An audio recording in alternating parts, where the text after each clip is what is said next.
Assalamualaikum, welcome to Chemistrically. Today we will discuss the chemistry question paper of class 12 second year conducted by Board of Intermediate Education Karachi in 2019. In this video, we will discuss the question number 1, that is section number A, multiple choice question from the whole question paper. पहला question है, octet rule is fulfilled by all noble gases except that is helium.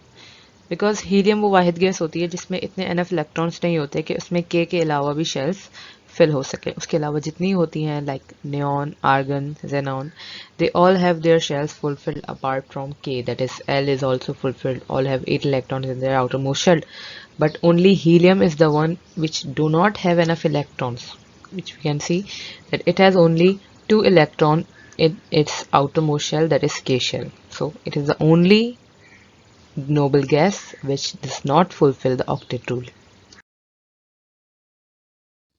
The second question is, the element with atomic number 33 belongs to which block? If they are simply asking about the block, तो जब भी block के बारे में या period या group के बारे में पूछा जाए तो हमें उसकी इलेक्ट्रॉनिक कॉन्फ़िगरेशन निकालनी होती है. तो इलेक्ट्रॉनिक कॉन्फ़िगरेशन देखते हैं इसकी.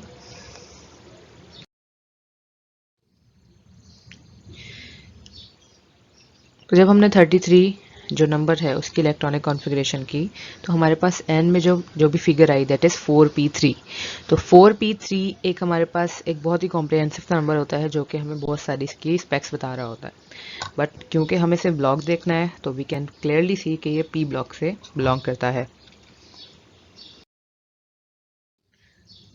So simply our answer will be option number B, that is P block. 33 belongs to P block. Now the third question is, hydrides of 5A group are. तो answer तो basic है, but basic क्यों है? अगर किसी को फॉरन answer ना आता हो तो इसके लिए एक छोटी सी ट्रिक है. अगर किसी भी ग्रुप से रिलेटेड कोई भी क्वेश्चन किया जाए, फॉर एग्जांपल यहाँ पे हम 5A की बात करते हैं, तो यहाँ हम जानते हैं कि इनके जो मोस्ट कॉमन एलिमेंट्स कौन से हैं. तो वी कैन सी के नाइट्रोजन और फॉस्फोरस तो हैं.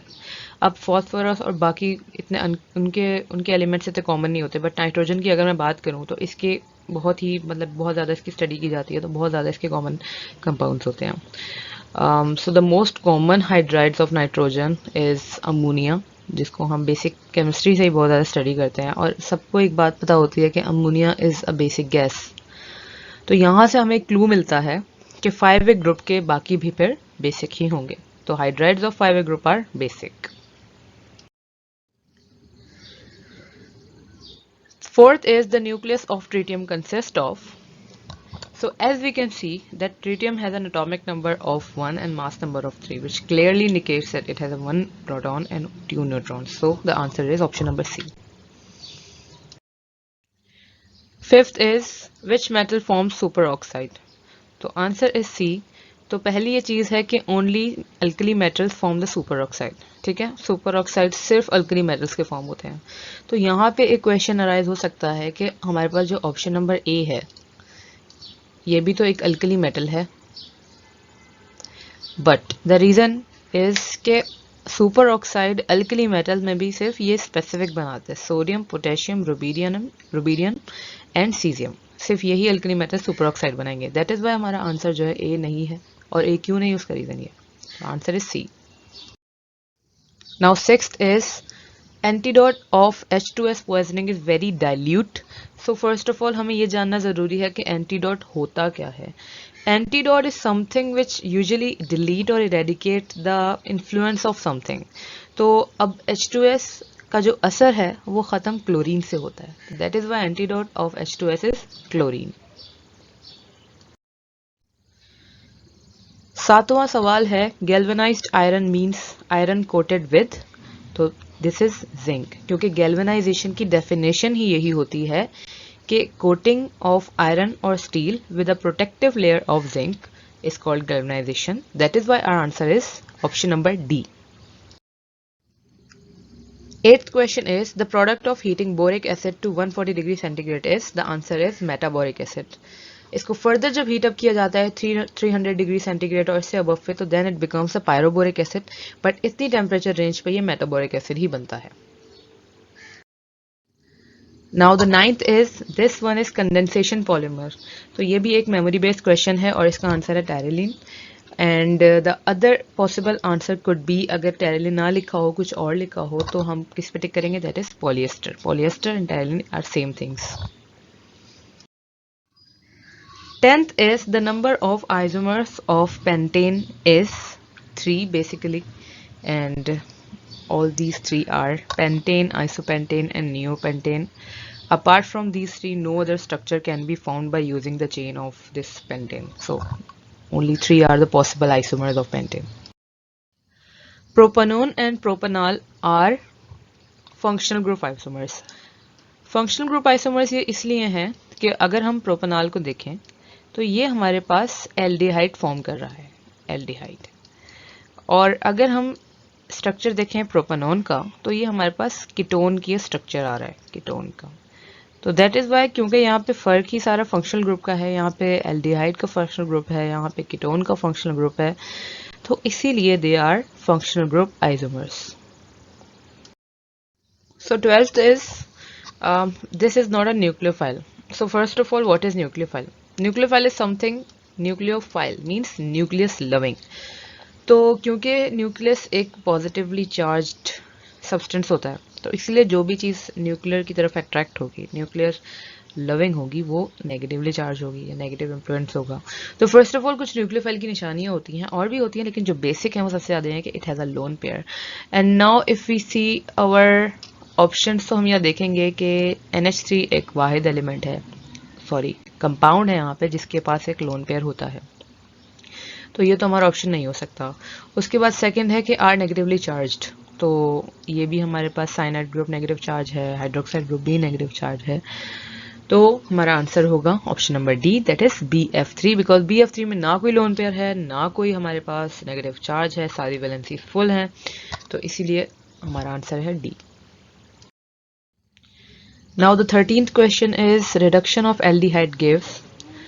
Actually reduction basically होती क्या है? Reduction addition of, अगर क्योंकि हम लोग यहाँ पे reduction का जिक्र करेंगे तो हाइड्रोजन के टर्म्स में करेंगे। वैसे तो रिडक्शन ऑक्सीडेशन के बहुत टर्म्स होती हैं इन टर्म्स ऑफ ऑक्सीजन और हाइड्रोजन, बट जब भी यहाँ पे एल्डिहाइड या मीन्स ऑर्गेनिक कंपाउंड में रिडक्शन का जिक्र होता है तो अक्सर हाइड्रोजन के टर्म्स में ही होता है। तो फर्स्ट ऑफ ऑल होता क्या है कि जब भी फॉर एग्जांपल एल्डिहाइड का ग्रुप होता है, इसमें हमारे पास एक कैटलिस्ट यूज होता है, डिफरेंट किस्म के होते हैं, एल्यूमिनियम के, सोडियम के। वो फर्स्ट ऑफ ऑल क्या करते हैं, इस बॉन्ड को ब्रेक कर देते हैं। इस बॉन्ड को ब्रेक कर देते हैं तो हमारा जो कार्बन होता है वो अपनी वैलेंसीज फुल कर लेता है, 4 बॉन्ड्स बनाता है, मीन्स ऑक्सीजन के साथ एक ही बॉन्ड बनाता है, और ऑक्सीजन जो है उस कैटलिस्ट के एनएन के साथ एक ग्रुप बना लेती है। उसके बाद क्या होता है, जब हम हाइड्रोजन ऐड करते हैं, means what is reduction? Reduction is basically addition of hydrogen. तो जब हमारे पास एक्स्ट्रा हाइड्रोजन आती है, मीन्स एक्स्ट्रा जब हाइड्रोजन अब आती है ना, तो वो फिर हमारे पास इस वाले ऑक्सीजन से अटैच हो जाती है। तो जब भी हमारे पास ऐसा कंपाउंड होगा जिसमें हमारे पास ऑक्सीजन के साथ हाइड्रोजन अटैच होगी और बाकी पूरा ऑर्गेनिक कंपाउंड होगा, तो वो कहलाता है हमारे पास एल्कोहल। तो इसीलिए reduction of aldehyde gives alcohol.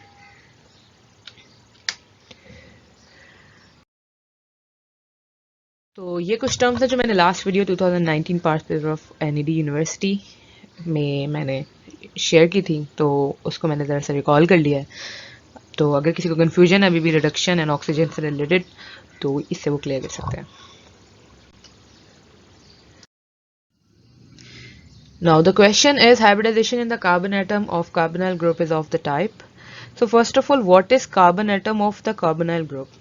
Means they are asking what is the hybridization of the carbonyl carbon. So what is basically the carbonyl carbon? तो ये एक बेसिक सा स्ट्रक्चर है हमारे पास कार्बोनाइल, जिसमें हमारे पास एक कार्बन है, उसके पास डबल बॉन्ड बना हुआ है ऑक्सीजन के साथ, and 2 other hydrocarbons are attached to it, जो भी आर रिप्रेजेंट करता है हाइड्रोकार्बन को। तो जो ये हमारे पास स्पेसिफिक कार्बन है, इसको हम कहेंगे कार्बोनाइल कार्बन, ठीक है। इसकी उन्होंने हाइब्रिडाइजेशन पूछी है। तो फर्स्ट ऑफ ऑल अगर मैं देखूं बिल्कुल बेसिकली, तो मुझे दिख रहा है कि इसका ट्राइगोनल स्ट्रक्चर बन रहा है, और जो ट्राइगोनल स्ट्रक्चर होता है उसकी हाइब्रिडाइजेशन sp2 होती है। ओके, तो दैट इज व्हाई इसका जो आंसर है that is sp2. Okay, option number B. This impact of green color to glass is due to, it is a memory based question and the answer is chromium oxide. Means by wording आए तो आपको answer select करना है chromium oxide, वरना Cr2O3 is the answer. Option number D. Second last question is rickets is caused by the deficiency of, the answer is vitamin D. Milk sugar is also called, so the answer is option number C, that is lactose. Thank you so much for watching the video. Wishing you good luck for your exams and life ahead. Allah Hafiz.